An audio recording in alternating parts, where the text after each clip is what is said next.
Ассаламу алейкум. С вами Магомед Ялхаро, гильдия гидов Ялхаро. Осталось 1,5 километра идти пешком по тропе. Опять же вижу снизу Гамсутель. Там вдалеке еще села на склонах. Гамсутель нижний это. До верхнего мы еще не дошли. Смотрите, какие виды.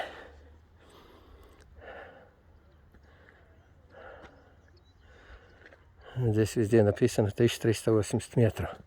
Идти нужно по этой тропе. Справа пропасть, слева скала. Скоро начнется лес. И будет прохладно.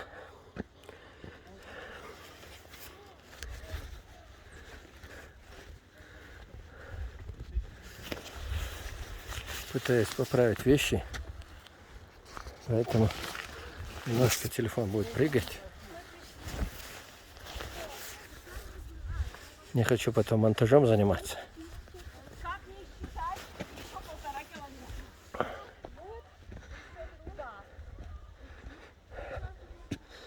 Вот видно, справа пропасть. Не скалистая, но все равно покатишься мячиком. Костей не соберешь. А слева сейчас мы войдем уже в лес.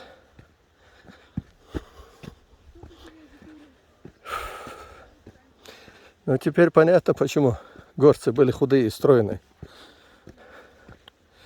Каждый раз ходить пешком. Все задают вопросы, почему на Кавказе долгожители. Да потому что двигаются. Если в городе человек живет в квартире, но он в своих стрессах ест пластмассовую еду из ленты и пытается выжить, как муравей в муравейнике. А в горах, смотрите, абсолютная свобода. Ты один, и весь мир твой. Воздух абсолютно чистейший. Еда натуральная, своя, с огорода. И самое главное, он двигается, как и я сейчас. Вот уже тропа вошла в лес.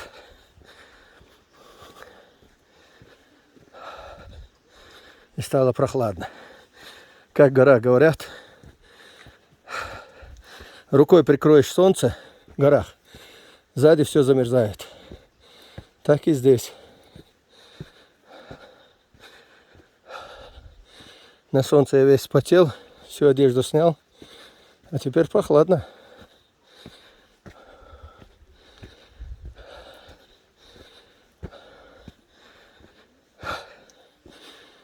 Но здесь бонус есть. Когда уже подходишь к Гамсутлю, есть чистейший родник. Вот от родника там идти 200 метров. Ты уж думаешь, как надоела эта тропа. Как далеко идти. Устал. И на тебе. Привальчик и родник. Вот это успокаивает. Ну, ребят, идти 1,5 километра по ровной дороге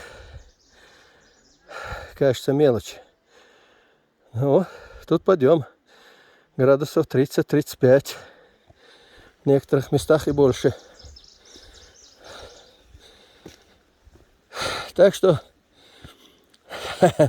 как на автомобиле, когда газуешь, все клапана на карбюраторах, карбюраторные щели, все пробивается. Теперь уже пот пошел, все шлаки из тела начали уходить. Конечно, после такого подъема нужен не просто душ, а баня, чтобы полностью очистить организм. Я думаю, запрос есть. Кто-то из аварцев внизу построит баню в скором времени. И тогда будет полный комплекс услуг. Ну что, до следующего раза.